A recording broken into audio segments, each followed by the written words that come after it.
Yield back. Thank you, Mr. Chairman. Mr. Dodaro, good to see you again. It's nice to have Western Pennsylvania people in the room. Listen, one of my questions, and you know, from where I am, we do a lot of touring, and I've been to a lot of meatpacking plants.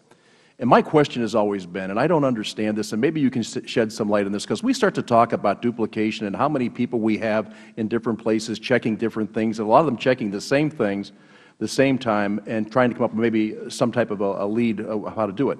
But I know on meatpacking plants, the USDA has an inspector there every day. Is that not true? I believe so. Yeah, well, and again, as I say, from being there, my question then comes, you know, we have these folks there every day. And then we have a plan called the Hazardous Analysis Critical Control Point, and it's let me just read this. Considered in its pure and scientific application as a state-of-the-art in food safety systems.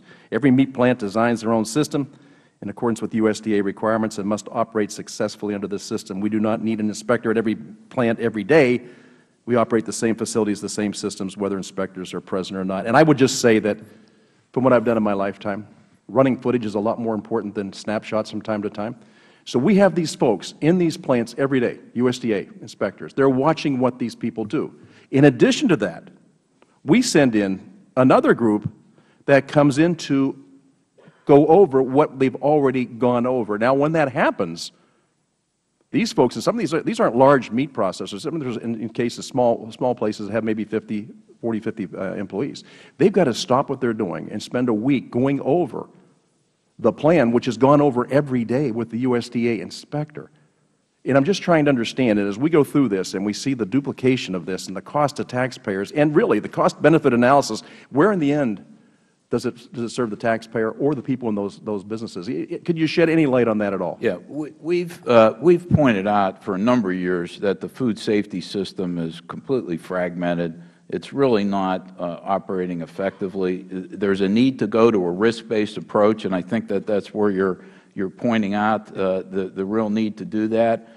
We've recommended that there be a Congress commission a study with the National Academy of Sciences or some blue ribbon panel to redesign this. A lot of our food now is coming from foreign sources, and we're still focused on domestic production a lot. So we've said that the system right now can be a lot better. And there needs to be a real look at it, and the risk-based approach is really the way to go. Yeah. Well, and I wonder about this. You know, I come from the private industry. I'm not really well hinged with government. I just keep wondering why we keep shooting ourselves in the foot and wonder why we're limping. We have these committees. We ask these questions. We keep going over and over and over again, and everybody comes up with the same answer. There's too many regulations from too many agencies. There's too much duplication. There's too much overlap. When does it stop? When do we fix it?